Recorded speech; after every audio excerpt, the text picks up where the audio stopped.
రాష్ట్రంలో 5 ఏళ్లు అధికారంలో ఉన్న వైసీపీ 10 లక్షల కోట్ల రూపాయల అప్పులు చేసి జంప్ అయిందని సీఎం చంద్రబాబు మాజీ సీఎం జగన్పై ఫైర్ అయ్యారు. ఎన్టీఆర్ జిల్లా ముప్పాళ్లలో ప్రజావేదిక కార్యక్రమంలో పాల్గొన్నారు.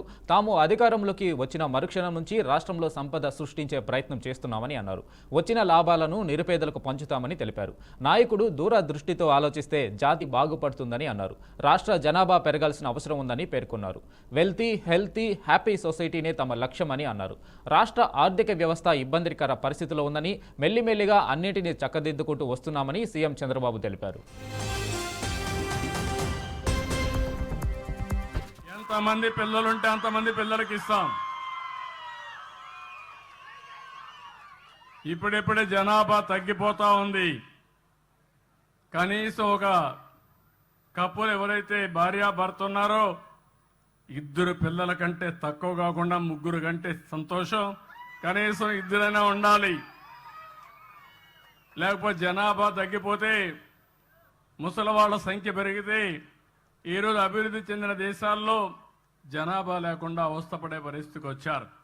ఆ పరిస్థితి మన దేశానికి రాకూడదు అనేది నా ఆకాంక్ష. దానికి కూడా మీ సెక్రటరీ ఏం ఎక్సర్సైజ్ చేశారో తెలియదు, ఈ ఊర్లో కలెక్టర్ గారు ఏం ఎక్సర్సైజ్ చేశారో తెలియదు. వీళ్ళు కూడా రీఓరియంట్ చేయాలి. వాళ్ళు కూడా అభివృద్ధి మాట్లాడుతున్నారు తప్ప భవిష్యత్తు గురించి ఆలోచించే పరిస్థితులు లేరు.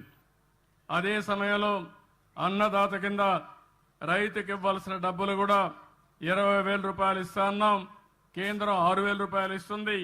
రాష్ట్ర ప్రభుత్వం 3 విడతల్లో 14,000 రూపాయలు ఇచ్చే బాధ్యత ఈ ప్రభుత్వానికి. ఇది కాకుండా మత్స్యకారులకు కూడా 20,000 చొప్పున జీవనోపాధి కోసం వాళ్ళకు కూడా డబ్బులు ఇస్తాం. అయితే ఆర్థిక వ్యవస్థ చాలా ఇబ్బందికరంగా ఉంది. ఇంకా డబ్బులు లేవు. 10 లక్షల రూపాయలు అప్పు చేసి వెళ్ళిపోయారు. అప్పు ఇచ్చేవాళ్ళు కూడా కనపడడం లేదు. వడ్డీ కట్టాలి, మళ్ళా అసలు తీర్చాలి, సంపద సృష్టించాలి, ఆదాయాన్ని పెంచాలి, సంక్షేమ కార్యక్రమాలకు పెట్టాలి, మళ్ళీ మీకు అమరావతి కట్టాలి, పోలవరం కట్టాలి. అదే సమయంలో ఏవైతే నేను చెప్పానో సూపర్ 6 కూడా అమలు చేయాలి. అందరికీ చెప్తున్నా, తల్లికి వందనం. హైదరాబాద్ నగర శివారులో ఉన్న చిలుకూరు బాలాజీ ఆలయ ప్రధాన అర్చకులు రంగరాజన్పై దాడి తెలుగు రాష్ట్రాల్లో సంచలనంగా మారింది. అయితే పూజారిపై దాడి కేసులో ప్రధాన నిందితుడైన వీరరాఘవరెడ్డికి బెయిల్ మంజూరైంది.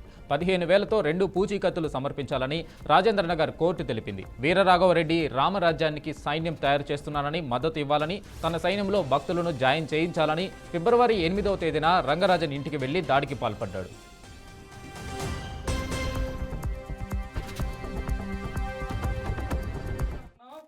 నీకు తెలియదా వాళ్ళకున్న ఇమ్యూనిటీ ఆర్టికల్ 124(4) ఎవడైనా ఇప్పుడు దాకా ఏ ప్రధానమంత్రి అయినా ఇంపీచ్ చేయగలిగారా? 77 IPC 197 CRPC వాళ్ళ రక్షణ కవచాలు తెలియదా మీకు?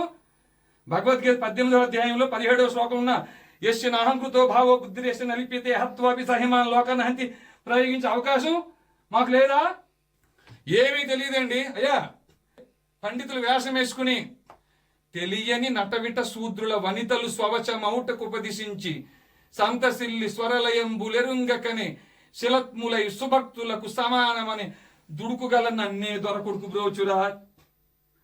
స్వరం తెలియదు. స్వరం తెలుసా? లయ తెలుసా? ఇక్ష్వాకు వంశీయులు ఏ గోత్రాలు ఉన్నారో తెలియదు.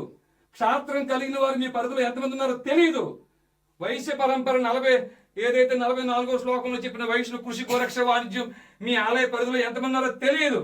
అన్యమత ప్రార్థనా మందిరాల్లో బోధిస్తున్నారు ఈ దేశాన్ని ఎలా దోచుకోవాలని. తెలిసిందల్లా ఒకటే, బలుపు అంతా ఒకటే, బలుపు అహంకారం ఒకటే. మీ స్వామి ఎప్పుడు దదుర్బాణాలు నా వల్ల అయితలేదు నాన్న. నేను ఎగ్జామ్లో ఫెయిల్ అయినాను. పనికిరాను అన్నావు కదా, పనికిరాను. చెప్పింది వింటూ నేర్చుకో. ఇలా చూడు, అవకాశం ఇస్తున్నా, ఉగాది వరకు సమయం ఇస్తున్నా నీకు. రామరాజ్ ఉన్నంతా పక్కన పెట్టు, రామరాజ్య స్థాపన కోసం పనిచేయి. ఆ తర్వాత లేదా ఎవరో కాపాడుతారు, ఎవరో చేస్తారు, రిట్ పిటిషన్లు, SLPలు వేస్ట్. క్యూరేటివ్స్ దాకా ఉన్నాయి, వాళ్ళే దొంగలు. ఏ న్యాయమూర్తులైతే అన్బ్రైడల్ పవర్స్తో ఆర్టికల్ 124 సబ్ క్లాస్ 4 అని ఇమ్యూనిటీతో, 77 ఐపీసీతో, జడ్జెస్ ప్రొటెక్షన్ యాక్ట్తో ఇట్లాంటి రక్షణ కవచాలు పెట్టుకు విర్రవీగుతున్నారా? రక్షణ కవచాలు బ్రేక్ చేయడం కోసం వచ్చేవాడి అయ్యా మేము కూడా అయ్యా, వింటున్నారా? మేము వచ్చిందే న్యాయ వ్యవస్థ తోలు తీయడం కోసం. వాళ్ళ దగ్గరికి వెళ్ళి భిక్ష అడుక్కుంటావు, నువ్వు వెళ్ళి వాళ్ళ దగ్గరికి వెళ్ళి రిట్రిబ్యూషన్లు వేసి వాళ్ళు కొట్టేసి.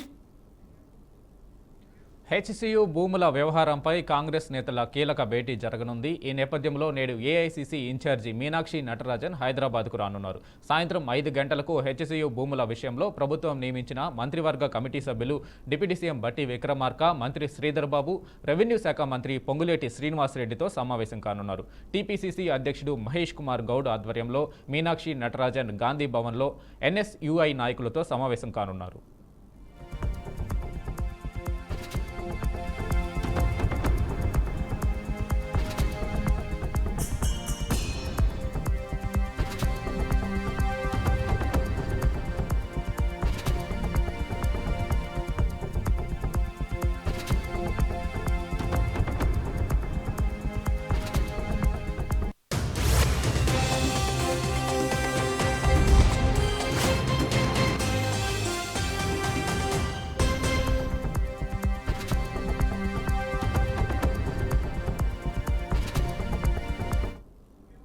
కాగా కంచగచ్చిబౌలి భూముల వివాదంతో ప్రభుత్వం అప్రమత్తమైంది. హెచ్సియు వివాదానికి చెక్ పెట్టేందుకు ప్రభుత్వం కసరత్తు చేస్తుంది.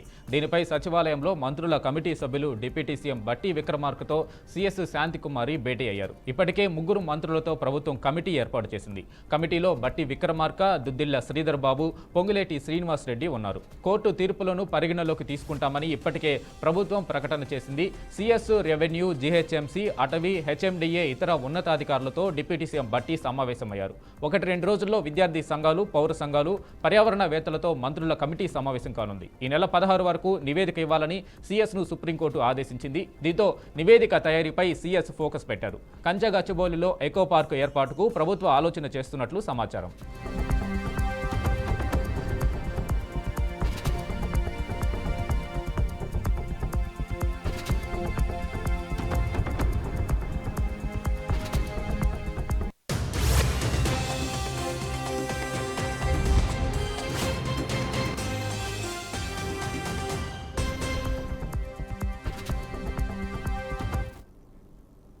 హైదరాబాద్లో భారీగా గంజాయిని పోలీసులు పట్టుకున్నారు. ముంబై నుంచి డ్రగ్స్ తీసుకువస్తున్నట్లు పోలీసులు గుర్తించారు. గంజాయి విలువ సుమారు 2,75,00,000 రూపాయలు ఉంటుందని చెప్పారు. 2 వ్యక్తులను అదుపులోకి తీసుకున్నట్లు వెల్లడించారు. నిందితులను అరెస్టు చేసి రిమాండ్కు తరలించినట్లు పోలీసులు తెలిపారు. అనంతరం వారి దగ్గర నుండి ₹1,00,000 నగదు, కారు స్వాధీనం చేసుకున్నట్లు పేర్కొన్నారు.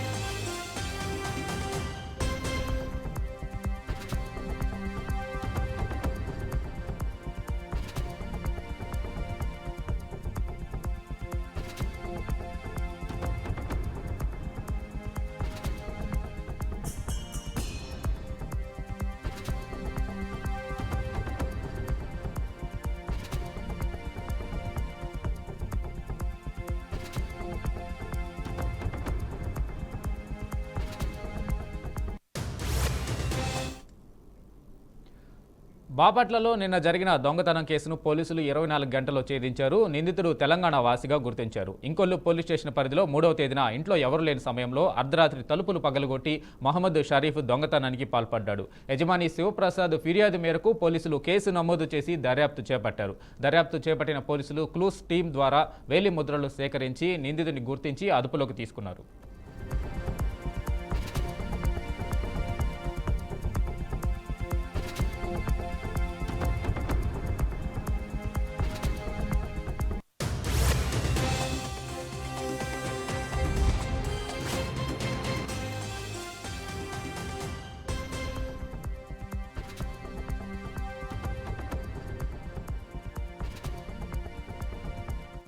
మొన్న ఇంకోలు పోలీస్ స్టేషన్ పరిధిలో ఒక గ్రేవ్ హౌస్ బ్రేక్ రిపోర్ట్ అయింది. దాంట్లో సుమారుగా ఒక 55 lakh క్యాష్, 23 తోలాస్ గోల్డ్, తర్వాత ఇంకా కొన్ని ప్రాపర్టీ లాస్ రిపోర్ట్ అయింది. వెంటనే అది నైట్ మాకు ఇన్ఫర్మేషన్ వచ్చిన తర్వాత అందరినీ అలర్ట్ చేశాము.